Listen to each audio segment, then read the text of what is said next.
We continue our journey through the woods, deeper into the darkness. We still hear its soft, enticing, and unmistakable voice calling to us. We keep walking as we ponder how to respond.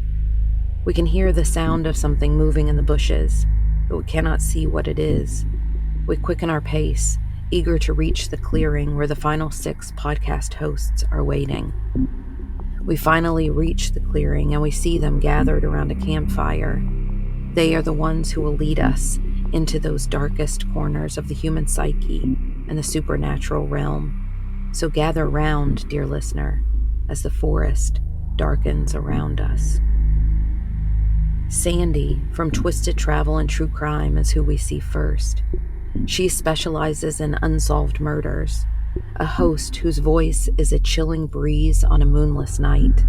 Her stories will take us down dark and twisted paths where we will learn about the dark side of human nature. Rebecca Gay loved the spooky season. Her home in Mount Pleasant Trailer Park in Michigan stood out among the sea of tiny homes because it was covered in scarecrows. With 13 of them adorning her mobile home and tiny yard, Rebecca was excited to take her 3-year-old Conway trick-or-treating for the first time. It was a season of firsts for her, as she had recently acquired her own home, a place she could decorate to her heart's content. And for Rebecca, scarecrows were a must-have for All Hallows Eve. Her journey hadn't been easy, but at age 24, things were looking up for her. She and her fiancé, Aaron, were finally going to move into their very own home. Rebecca and her son Conway bid farewell to the comfort of Aaron's parents' house in August. With the help of her extended family, they moved into the mobile home she was renting. The move brought her closer to her workplace and to her mother's home, which was a blessing for both of them. Aaron planned to join them once he found a job closer to Rebecca. Although she longed for Aaron's presence, Rebecca knew she had to be patient. She relied on her side of the family for support, and they were always there for her. They attended Christ Community Fellowship Church together, where Rebecca's mother was engaged to John White, the pastor. John became involved in Rebecca's life, babysitting Conway and assisting both Rebecca and her mother whenever he could. He even helped Rebecca set up her new trailer. They teased her about her spooky decorations and listened to her excitedly talk about Conway's Halloween costume and their plans for the holiday. Rebecca had arranged to work the earliest shift on Halloween Day. That way she would have plenty of time to pick up Conway and get him ready for trick-or-treating. However, when Rebecca didn't show up for work that morning, her co-workers grew concerned. She was always punctual, so her absence was unusual. They tried calling her cell phone, but it went straight to voicemail. Worried, they decided to check on her at her house. Her car wasn't in the driveway, but they saw it across the street, backed into some brush behind a local bar. The bar was locked, as was Rebecca's home. Growing increasingly worried, her co-workers contacted her landlord, who came to unlock the door. Rebecca was nowhere to be found, but her purse sat on the kitchen table. It was one of her prized possessions, and she wouldn't go anywhere without it. Her cell phone and keys were missing. As they searched the house, they noticed the living room carpet was matted down, except for one small area, and there were small red stains on it. Alarmed, they called the police and informed Rebecca's family and friends, who immediately joined in the search. Thankfully, they discovered that Conway was safe and with his biological father. The police interviewed Rebecca's family and friends, starting with Aaron, who had last spoken to her the night before her disappearance. He mentioned that they had a pleasant conversation, but when he texted her on Halloween morning, she didn't reply. It seemed as though the message hadn't gone through at all. This was unusual, as they hadn't been fighting, and Rebecca typically charged her phone and was responsive. The police believed Aaron's genuine concern and cleared him of suspicion. Next, they turned their attention to Chad, Rebecca's ex and Conway's father. He cooperated with the police, stating that he and Rebecca had been co-parenting well, without any major issues. He grew frustrated with the constant questioning, as he wanted to join the search for the person who had taken Rebecca. The police tended to believe him, too, leaving them puzzled. There were no signs of forced entry at Rebecca's home, so the police concluded that Rebecca had likely been abducted by someone she knew and trusted. As they built a timeline for her disappearance, they discovered that Rebecca was supposed to meet Chad at a Myers department store parking lot to exchange custody of Conway. However, John, her soon-to-be father-in-law, had dropped off Conway instead, without Rebecca informing Chad about the change in plans. The investigators turned their eyes towards John, who had been actively involved in the search efforts for Rebecca and had willingly cooperated with the police. They discovered that he was the pastor at the local church and that he had reached out to his congregation that morning, urging them to assist in the search for Rebecca and pray for her safe return. He said that he had gone to Rebecca's trailer to babysit Conway that morning. He arrived at 6:30 and heard Rebecca getting ready for work. He fell asleep on the couch and was later woken by Conway, and Rebecca had gone. Given that John was the last person known to have been in Rebecca's presence, the police requested that he take a polygraph test. Initially hesitant, John eventually agreed to undergo the test. Since the police department in Mount Pleasant, Michigan didn't have its own polygraph machine, they planned to take John to the nearest one, in Lansing, approximately an hour away. During the drive, the officer who was accompanying him engaged in small talk, hoping to ease his nervousness. The officer asked John about his background and personal life, eventually broaching the topic of his concerns about the polygraph.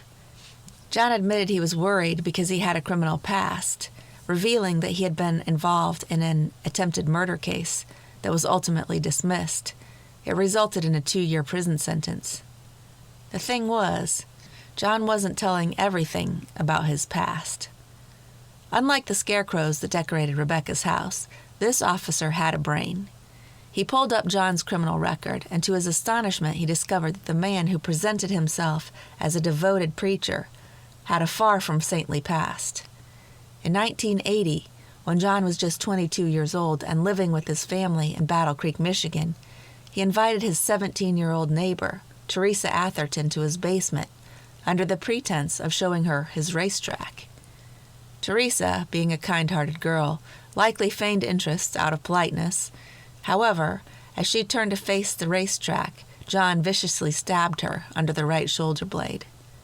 With a chilling smile on his face, he continued to stab her a total of 14 times before choking her and callously uttering the words, "You're going to go now."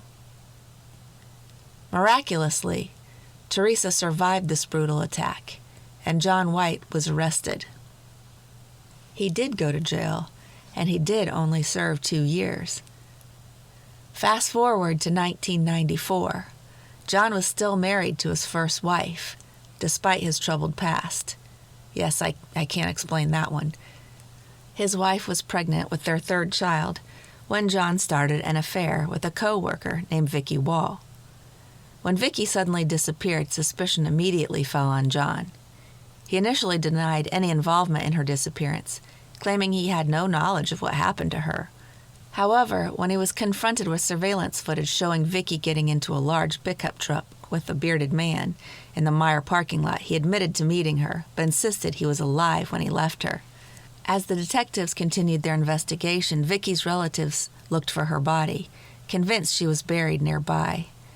Their worst fears were confirmed 6 weeks later, when a resident stumbled upon a gruesome scene.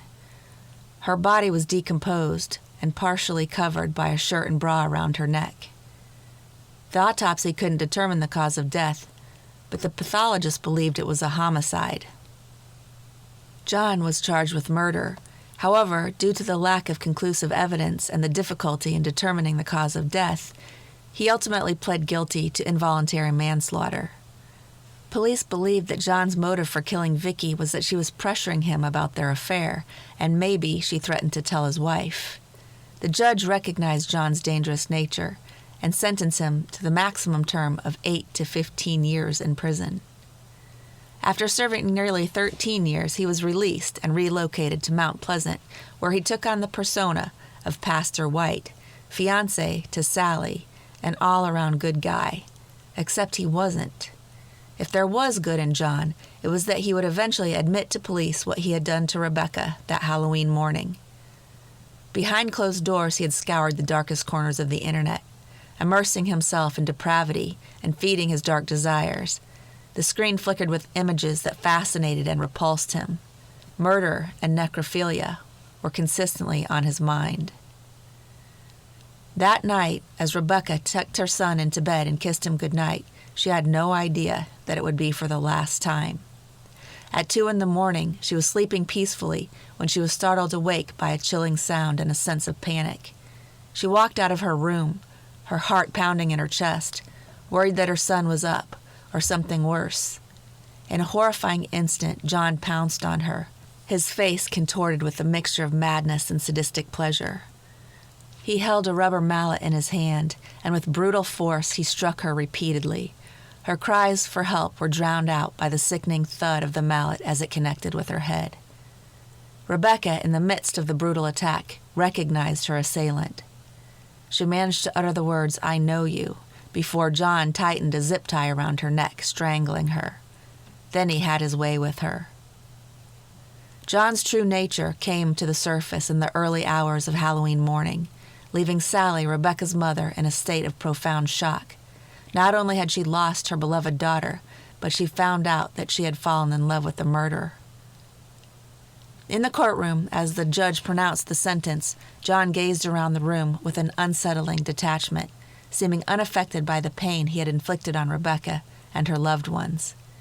The judge handed down a severe sentence, condemning him to between 56 and 85 years in prison. You are safe from John Douglas White this Halloween, but be aware of all the other ghosts, ghouls, and things that go bump in the night. If you'd like to hear more details about this case, I'd like to invite you to listen to the extended version called The Devil's Disguise, The Murder of Rebecca Gay. Thanks for listening to Twisted Travel and True Crime, and for all the good things you do to support these podcasts. I wish you all fair winds, following seas, and the safest of Halloween nights. Nikki and Mariah, the hosts of Body to Burial, speak each week to experts who have seen and heard things that will make our blood run cold. Their tales are like a pair of haunting eyes, ever watching in the darkness, ready to reveal the truth behind the unexplained in crimes, in death, and in what might happen after. This week's episode, I think you're just gonna be so excited about. Okay. I feel like it speaks to your soul, and I'm really excited for you to hear it and participate. So we have 2 gentlemen joining us today, which I guess is actually another Body to Burial first for us. We have a duo. Ooh. So we have Matthew, and Matthew is a Chicago Fire Department firefighter. Okay. And we have David, who is a Chicago police officer. Okay. And I'm sure you're wondering, why do we have a firefighter and a police officer? Why am I so jazzed about that? Yeah, I am. Right. Well, the dynamic duo of Matt and David, they also have a little side hustle, which you know I love. Uh-huh. Paranormal investigators. Oh, I love that. You know I love that. Yeah. So, Queen Mary, all the fun stuff. All I want to do right now is sing the Ghostbusters theme song, but I won't do that to our listeners. But it's literally on loop in my brain right now. Oh my God. No, that is really a different side hustle than what their normal job is. That's right. Incredible, actually. Yes. So I'm super pumped. Oh, I love ghost stuff. Okay. Yeah, I'm excited. Well, let me go grab them. Oh, okay. Hello, Matthew, David, can you hear us? This is Dave. Can you hear me? Yay. Yes. Okay. Hello. Hi.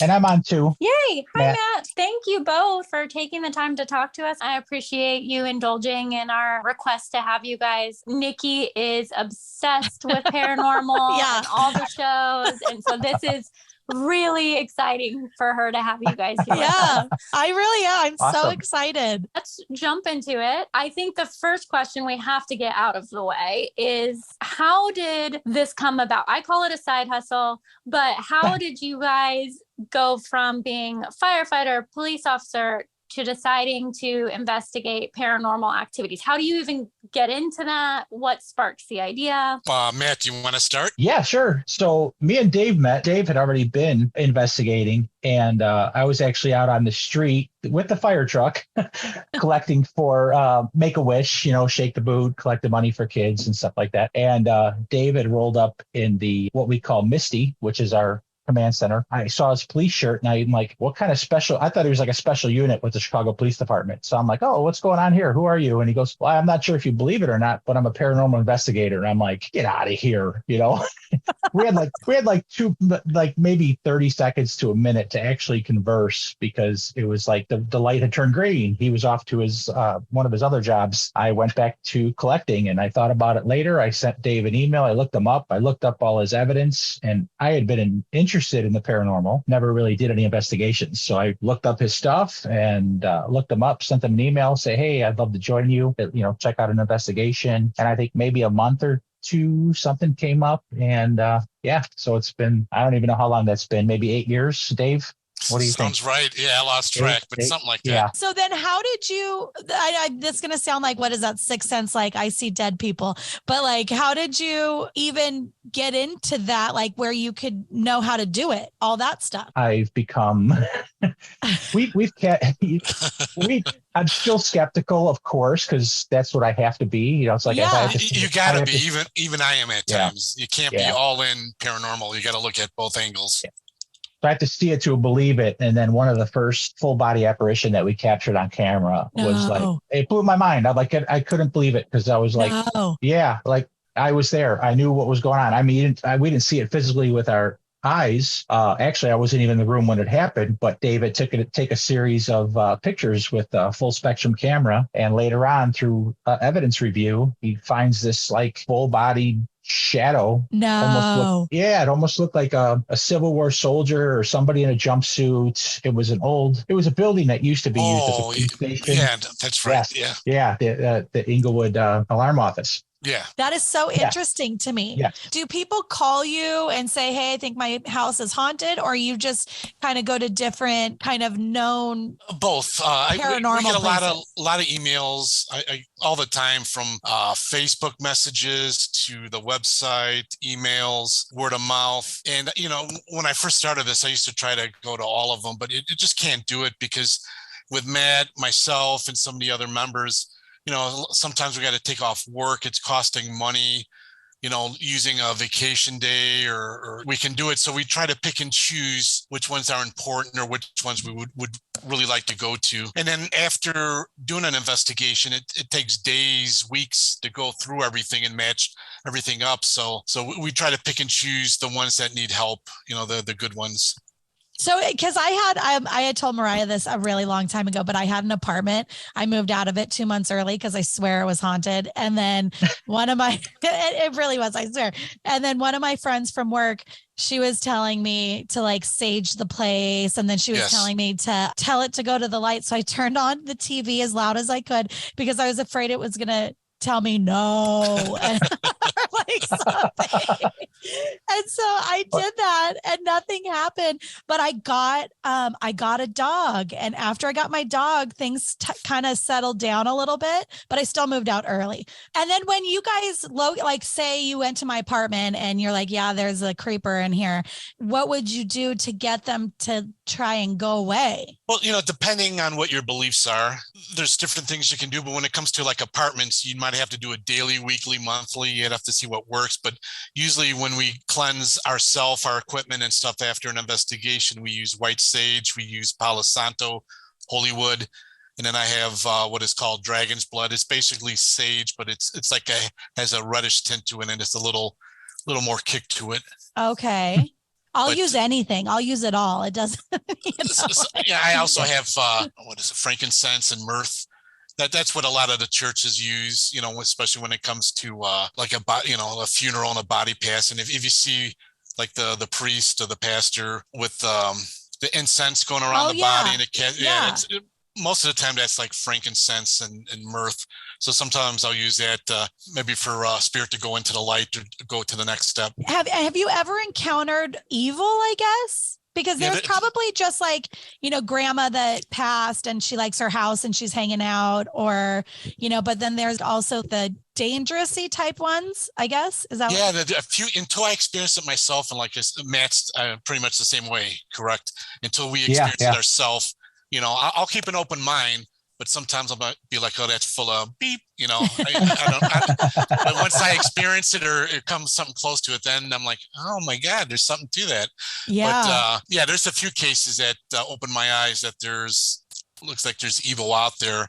And from my experiences dealing with different psychic mediums that I trust and stuff, whatever the reason is, you got earthbound spirits, and then you got more sinister or evil stuff. If that's what that's what you believe. That's what I'm tending to believe now. Okay. But earthbound is just for whatever reason, the spirits did not move on to the next step. Whatever you decide that next step is, they just stayed earthbound. And then they say, if you haven't moved on to the next step, and you're earthbound, you're going to be that same person you were when you were living. So if you were a crabby old man or old lady and you're in their house, they might be treating you the same way, So I do get a lot of get outs, get out of here, get out. And it's probably the old man thinking I'm trespassing. How is that? Oh yeah, like where you can hear, like where you can hear something that says like "get out." Yes, I get that a lot. No, a lot of help me's and a lot of get outs. And when you hear like weeks later when you finish the investigation, that's when you're listening to the get outs, or can you hear it right then and there? That there is times. It's not often, but there's times, especially if you're a little more sensitive. Like sometimes it seems like I'm able to tune in a little more than some of the other people, where I could hear it with my own ears. But there's times you get to hear stuff with your own ears, disembodied voices that comes through strong, where you don't need the frequencies of the voice recorders or, the mic's picking it up. Sometimes we're able to hear it, but there's something out there. I think it's spirits, but if not, maybe it's another dimension of some type, or we're tapping into something. But there's definitely, and I say you would agree, Matt, there's intelligent spirits or whatever you want to call it out there that can communicate back. And there's stuff that's trapped energy, residual energy, that no matter if you're there or not, it's going to make that same noise, same footsteps, same door open. It's just for some reason, some energy's being trapped in that area or that house or whatever you want to call it, that room. And you think they've already gone, let's just say, to the light or like beyond, but their energy, a little bit of their energy's there? It could be something. I'll give you an example on a case that we handled. I don't think you were at that one, Matt, but there was a house in Wisconsin where this lady was complaining about a male spirit that would lean against the fireplace. From the fireplace, it would go down the hallway to her room, stand over her, and then back to the fireplace. That's the route it would take. It had nothing to do with the house. And she physically could see him? Yes. Like it's a physical thing? Yes. Okay. So she had the same spirit at the house she lived in before.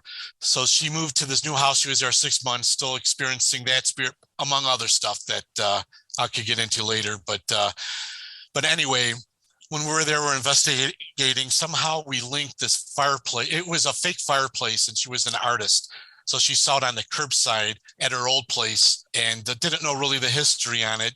She's like, oh, this is a nice piece of art, and she fixed it up. And from that place, brought it to her new place, and it had this male spirit. So we linked that this male spirit was attached to this piece, the fireplace. Yeah. So that night she had us get rid of it. And from that point on, she never saw it again. But we found out later, interviewing old neighbors, that the guy who made this piece committed suicide, and this was his favorite piece. And then once he died, they removed all his belongings and put him on the curb or whatever, and that's when she picked it up. But so that male spirit who committed suicide was attached to this fake fireplace. Yeah. Does that happen a lot? Because I've heard of that too. That's why my husband's like, never get anything from a flea market. Yeah, I'm cautious myself when it comes to that. But they say some of the mediums that we deal with, and I can't say it works 100%. They preach that if you're going to buy anything used, any antiques, garage sales, have a bottle filled with water and sea salt, a spray bottle, and spray the item before putting it in your car. And they kind of compare it to like if you're cooking with a Teflon pan, how nothing sticks to it. So when you coat it with the sea salt and water, that energy is supposed to slide right off. Yeah. That's because that just reminded me of what I was going to ask you before was, can anything come home with you, like get attached to you? Yes. I wasn't a believer in that. I thought that was full of crap. Excuse my expression. But until I experienced it myself, at least a handful of times. And it took that to get me into saging and protecting myself, family, other team members with, saging after an investigation, because there's been a handful of times, thank God, nothing bad. Even one time I had family over from out of state and they experienced it too, and never had a problem in my house till I, started this. And it's just something like my very first investigation where I had something follow me. I think it's something that I knew they knew I saw it or heard it and just want us to continue to communicate. So it's tugging my shirt. And this is all new to me. I have to admit, I ran like a little baby to my wife. Anna! I remember I was in the kitchen and we just had the basement all redone with a nice family room and stuff put down there. And I'm in the kitchen. I think I was cooking dinner and I get like 3 or 4 tugs on my shirt. I mean, really hard where it's pulling. I'm like, and I jump and I look, and I look and there's no one around and there's nothing I could have got hooked on.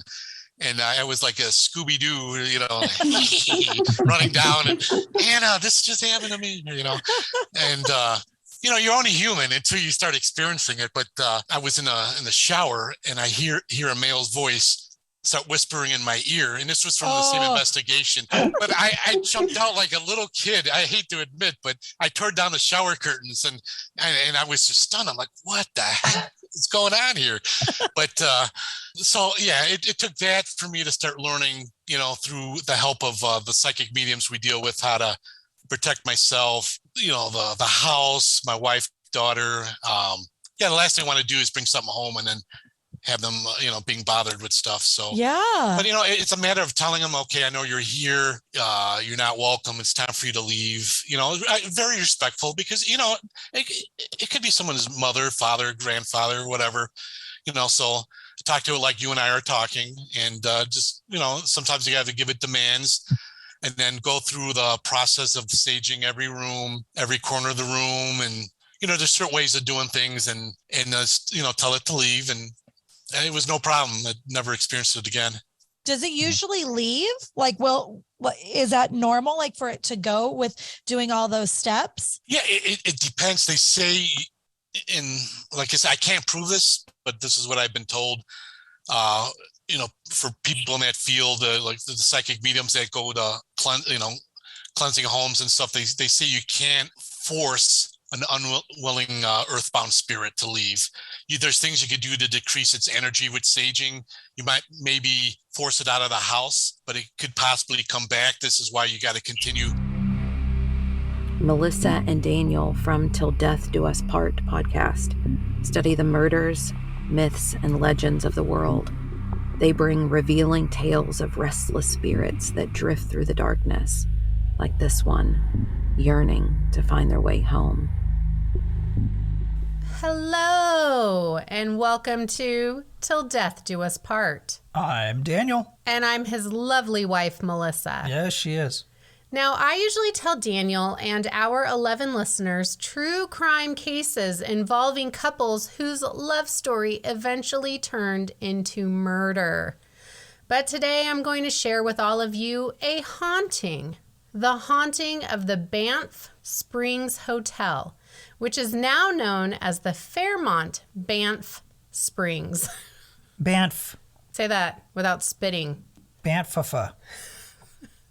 I want to go. Is it expensive? Yeah. Nope, I don't want to go anymore. This majestic hotel is located in Canada's Rocky Mountains, in the heart of Banff National Park in Banff, Alberta, Canada. How many more times are you going to say Banffa? Hopefully no more, because I can hardly say it. Oh my gosh. It was opened in 1888 by the Canadian Pacific Railway as a retreat for traveling businessmen.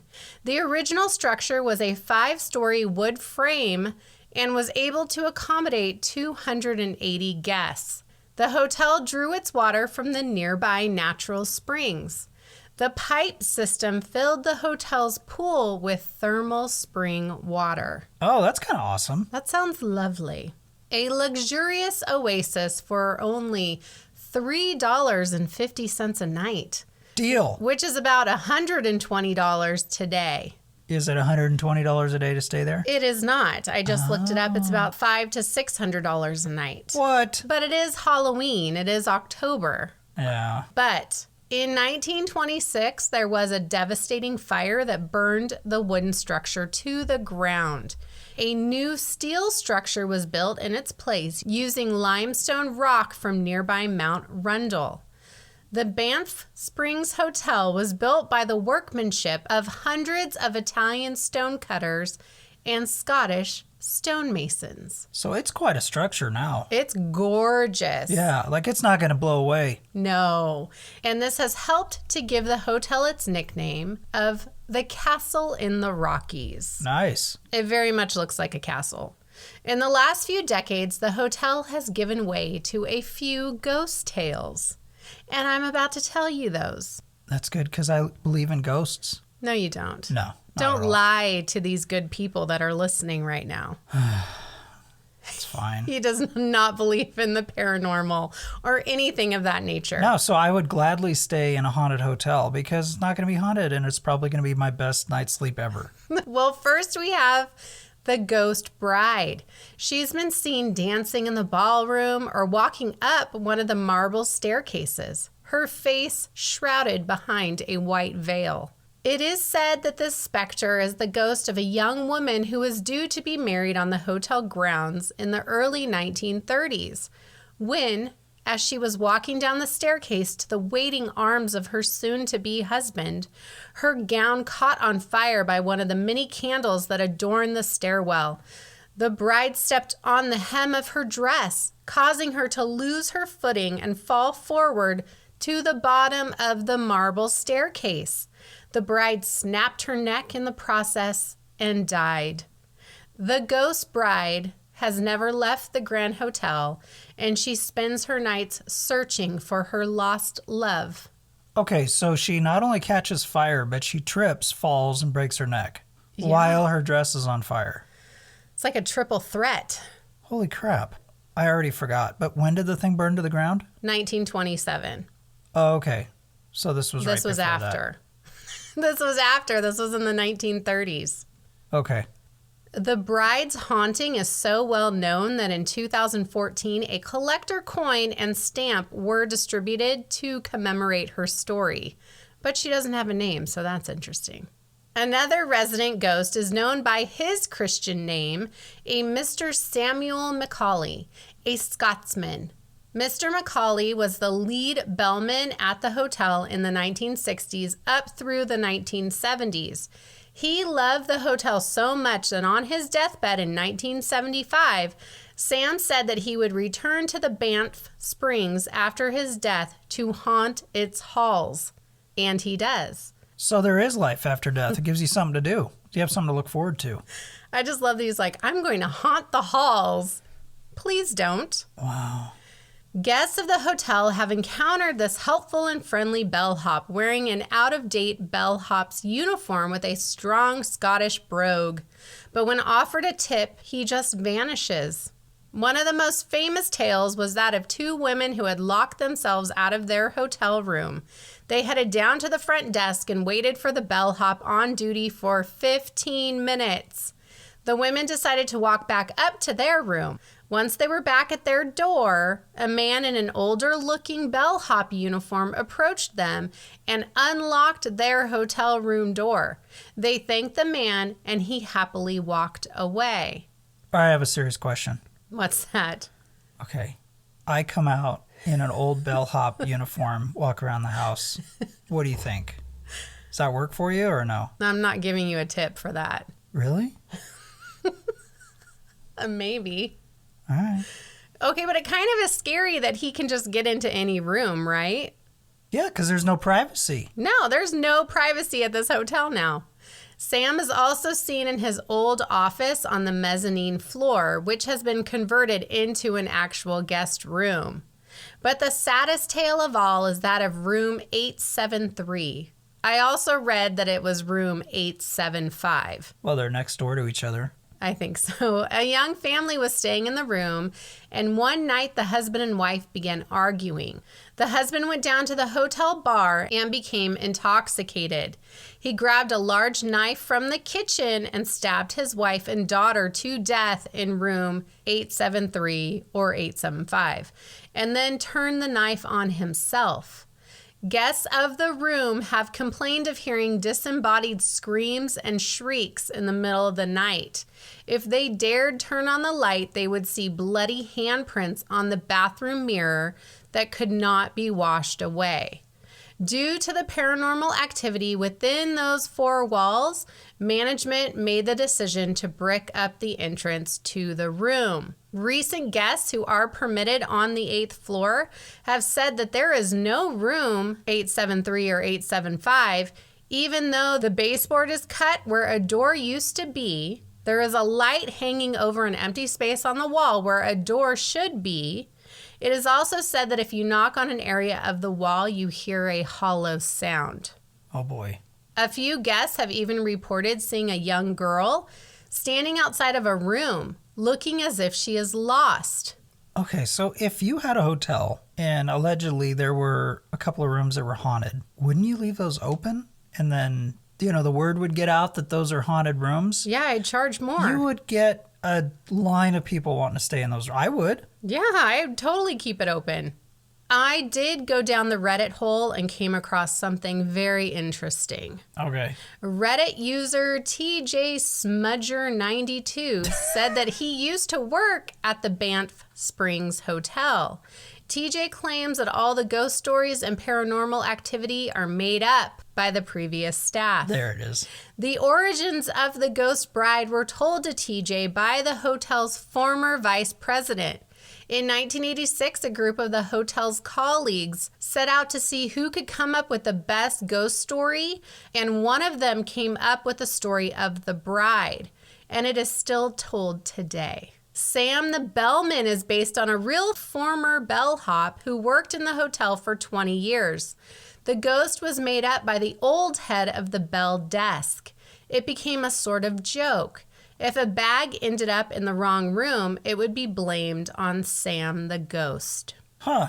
The haunted room 873 or 875 cannot be found on the 8th floor any longer because the room next to it was expanded. I was totally going to say that. Encompassing the room. Yeah, why don't they just expand the room next door into a bigger room, and then if they wanted to, someone wanted a bigger room, then they'd have it available. Because I had read that on the 8th floor, the rooms are tiny. Yeah. So they wanted to have bigger rooms, so they were expanding these rooms. Right. If you happen to stay in the expanded room, you will be awakened all night by people knocking on the wall where the door used to be. Oh, now that I could believe. That's annoying. Because I 100% would do that. You would knock on the wall? Yeah, you No. would. So is the Banff Springs Hotel haunted or not? Yes. No one knows for sure, but it sounds fun. All right, well, we hope you enjoyed a little snippet of us. Check out our podcast at Till Death Do Us Part. And Be careful. for marriage is a life sentence. And divorce is always the better option. It is. Bye. Bye-bye. We turn our attention next to two of the three hosts from Unethical Podcast. Celeste and Christy specialize in the study of fear and the human psyche, but in ways that will have you laughing maniacally as you do so. Their stories tell of the evil entities lurking in the inky shadows. Our mouths curve up at the humor until we realize that the darkness they speak of still surrounds us. I'm Sarah Dingus, and I'm from Unethical Podcast, and Celeste is here with me today. Hi, I'm also from Unethical Podcast. And today I have a spooky little story coming from Tennessee. In 1804, John and Lucy Bell started a farm near the Red River in Robertson County, Tennessee, which is right outside of Nashville. They had 9 children at the time. Whew, that's a lot. Right? Years after they had moved to this property, in 1817, they began experiencing some strange things. And it all happened after John Bell shot at a dog-like creature, and it disappeared after he fired the shot. But then the children began seeing more strange creatures and hearing unexplained noises in the house, such as knocking on doors and windows, wings flapping on the ceiling, sounds of choking and strangling, heavy objects moving around, chains hitting and dragging on the floor. Had these people ever seen a dog before? Because the wings and the chains, none of that sounds like a dog to me. No, I like the best description we have is dog-like. So like maybe it was some demonic looking thing, but like it could have been a coyote. Who the fuck knows?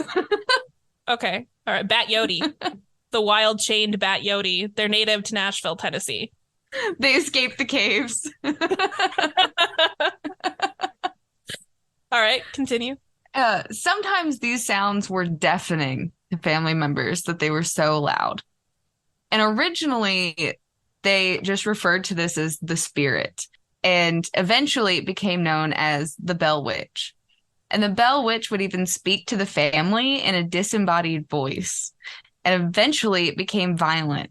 And it started beating and pinching and pulling hair, especially aimed at John Bell and his daughter, Betsy. They were the two that the Bell Witch absolutely hated. This sounds like sibling rivalry. Yeah. Mama, John pulled my hair. No, I didn't. It was the Bell Witch, Mama. It wasn't me. It does sound like some shit that kids would have like stuck just to like get out of things. Sounds like they broke Pa's favorite smoking pipe, and they were like, "Wasn't us, Pa? Got dang Bell Witch again." But Lucy Bell, wife of John Bell, was least affected by the spirit. And the spirit even proclaimed her to be the most perfect woman living. After 9 kids, that's no slouch. Right? And I guess if you're going to have a spirit in your house, at least have it think you're a bad bitch, you know? Right? Where are my complimentary spirits at? And apparently, the Bell Witch would even sing to her when she was sick and just hang out and care for her, which I don't know how much a spirit can care for someone, but hope she doesn't ghost her. But all right. However, Betsy Bell endured the most torment from the witch. For years, the Bell Witch tormented her, and she wouldn't find relief from the spirit until she married her former school teacher and moved to Mississippi in 1820.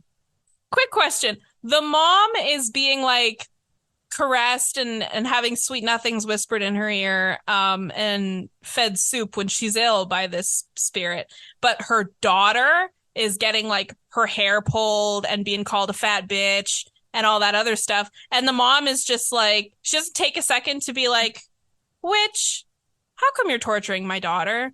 I have no idea.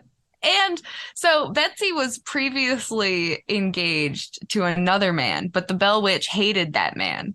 And so that's how she ended up with her former school teacher and marrying him and moving to Mississippi.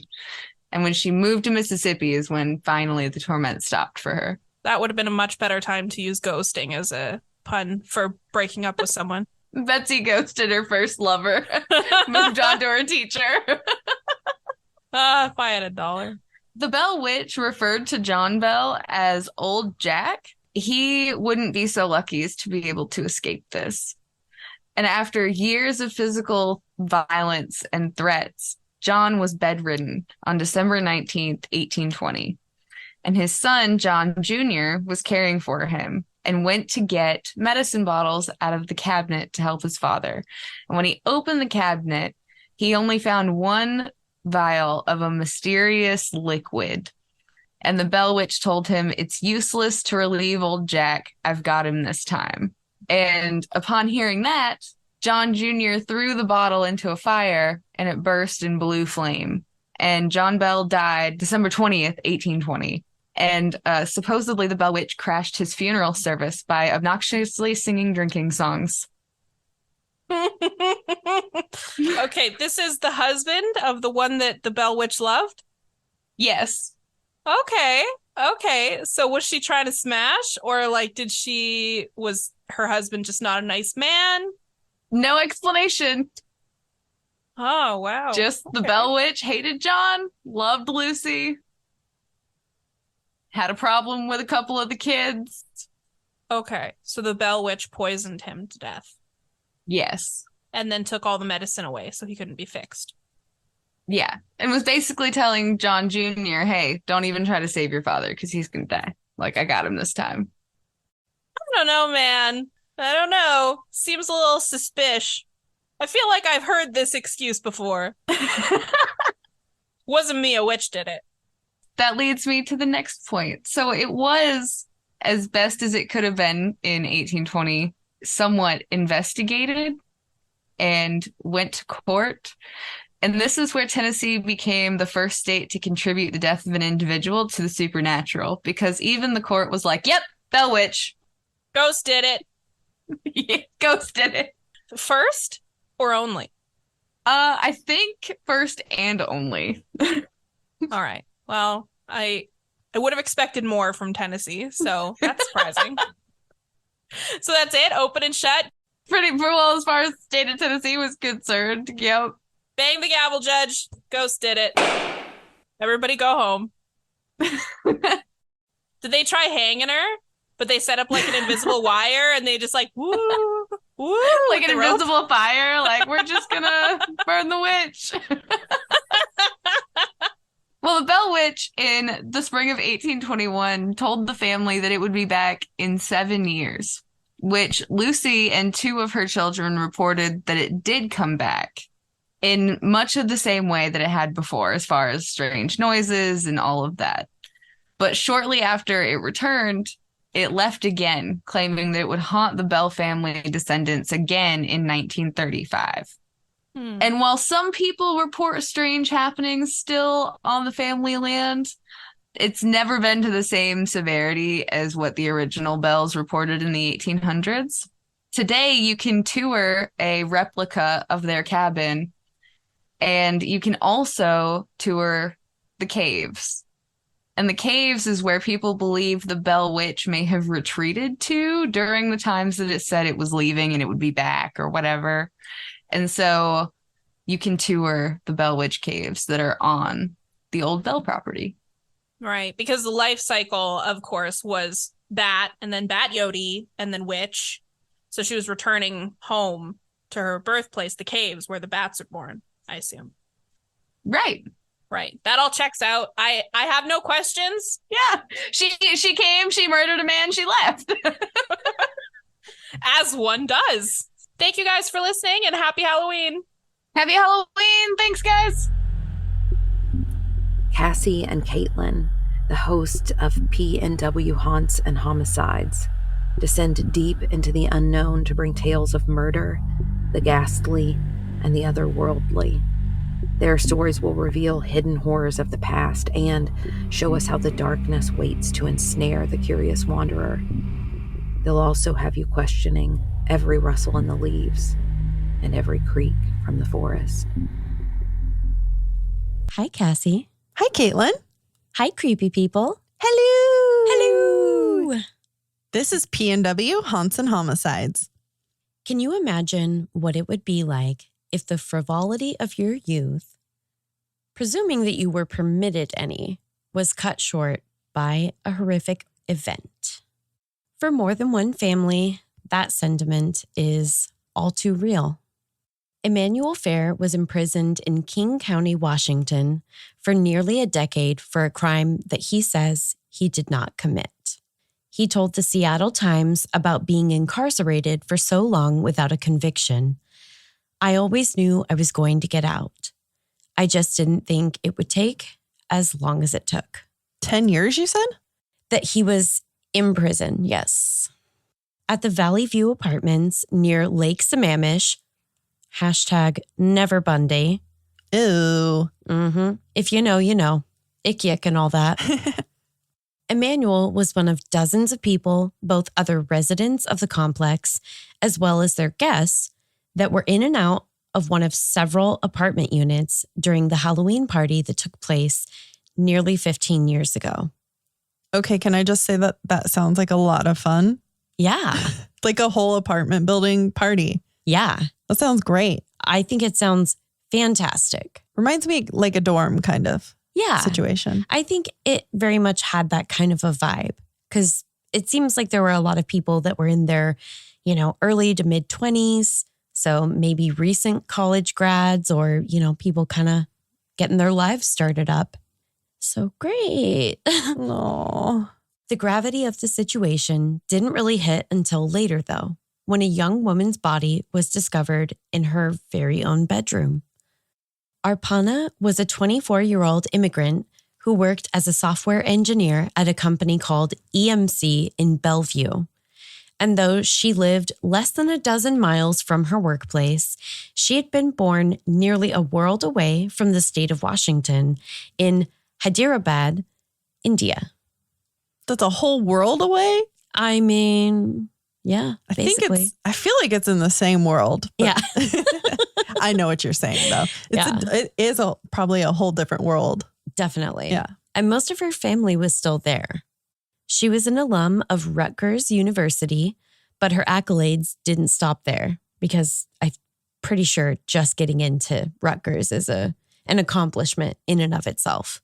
She had won an international software award and was a rising star in her Bellevue workplace. Hell yeah. Hell yeah.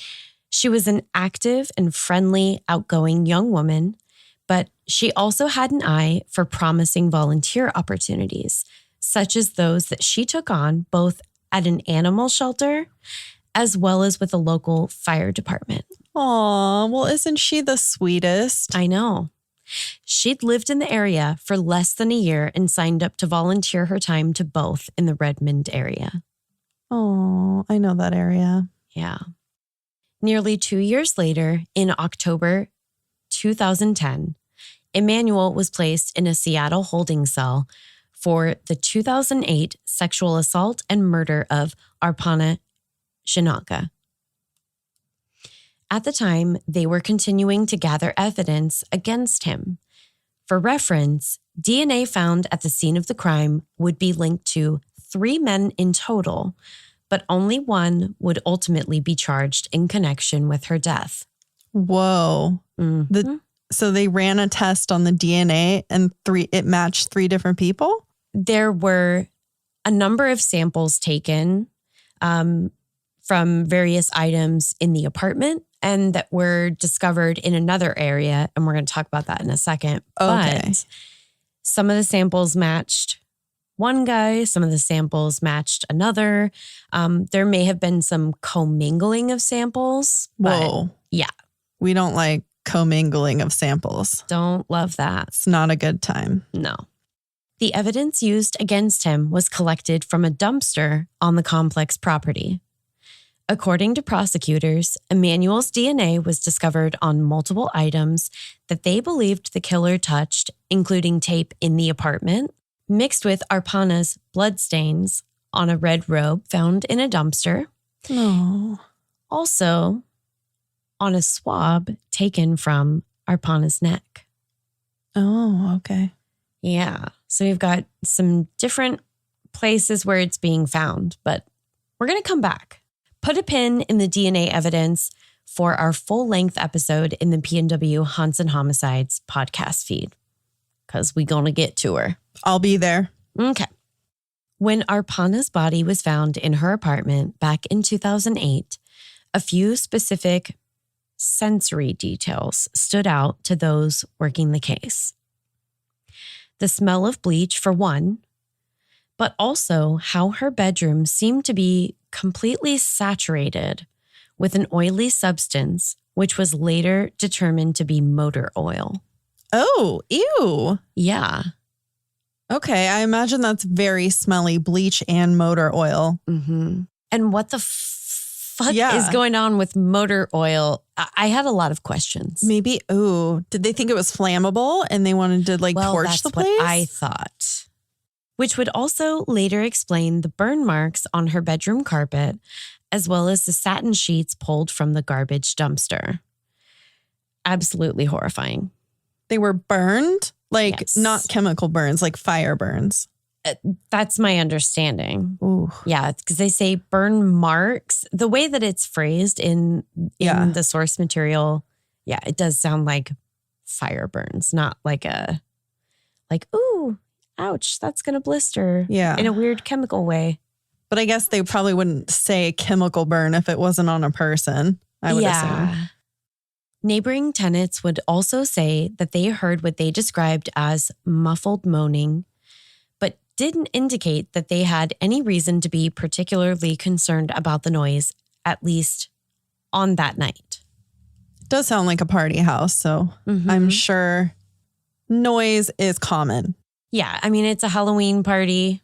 Right. I feel like enough said. You know what I mean? Except maybe not. However, it wouldn't take long for serious concern to develop.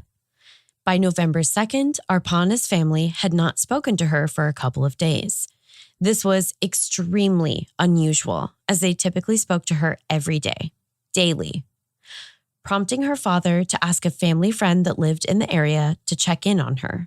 Whether they expected anything was truly wrong or just wanted to check on her in an abundance of caution, the scene that the family friend, along with one of Arpana's neighbors, walked into was the absolute worst case scenario imaginable. Oh.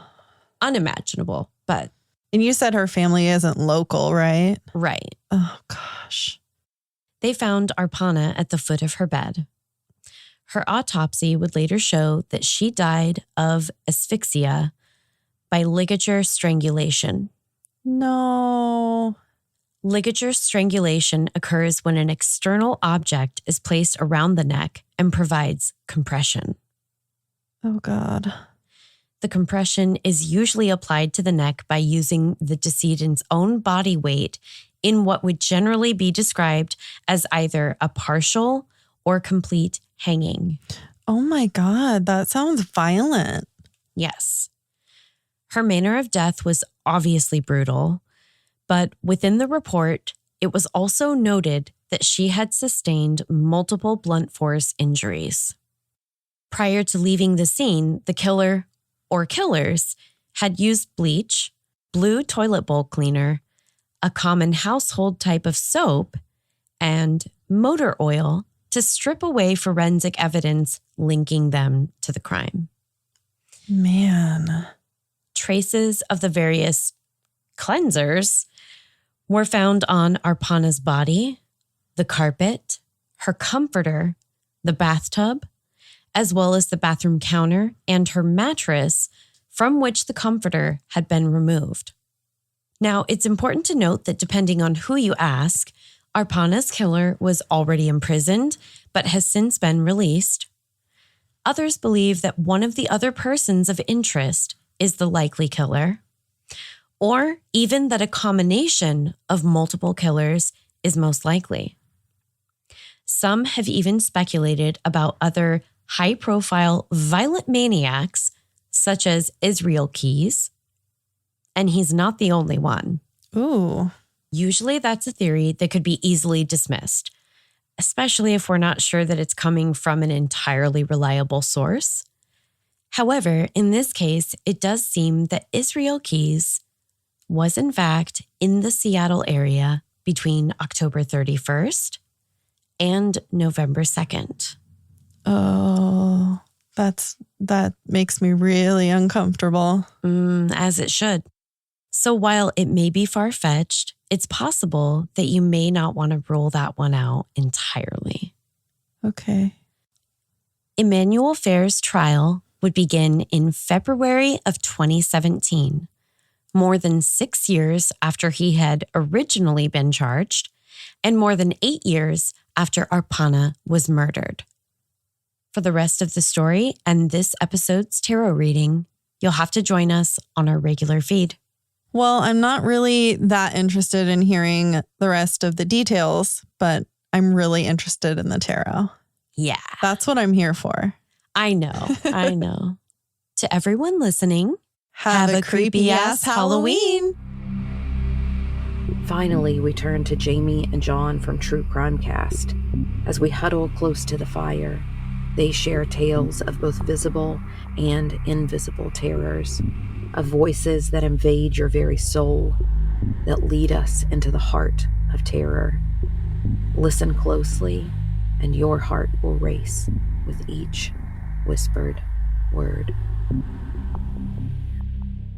Hey, True Crime Cast fans, Jamie and John here, super excited to be a part of this Halloween collaboration. When Darkness Falls, we were excited to be contacted by Allison from Coffee and Cases, and we've got our own spooky little tale to tell here today. So get us rolling, John. We are going to be talking about Teresita Baza, who was born in 1929 in the Philippines and was the only child to her parents who were well off and very wealthy.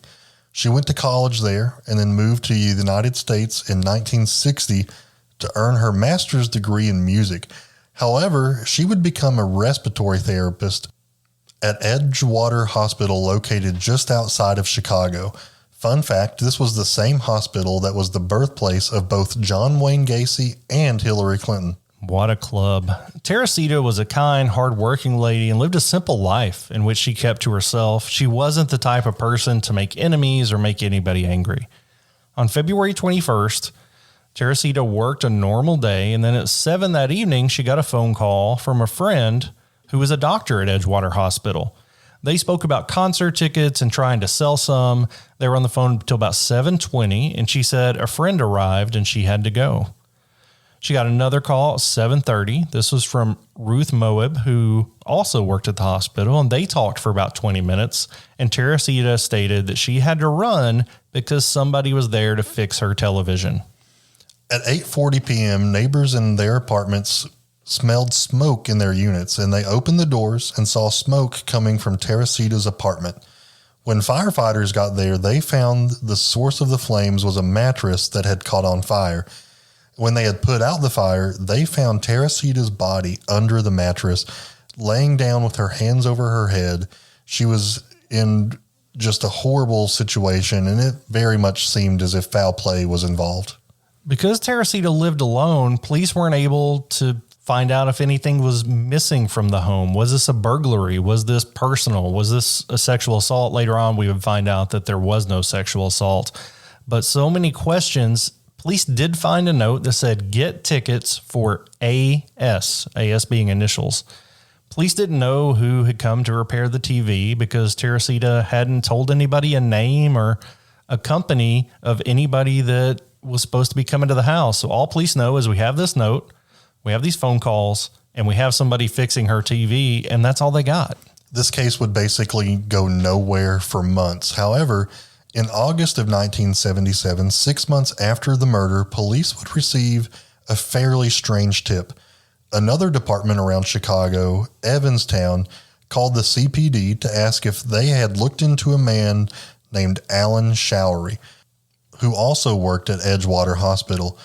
The police department had not looked into this man, and of course they wanted to know why they were even asking. And Evansville Police Department gave them the name of Dr. Jose Shao as someone that they could call and speak with. And that's when the story gets really spooky.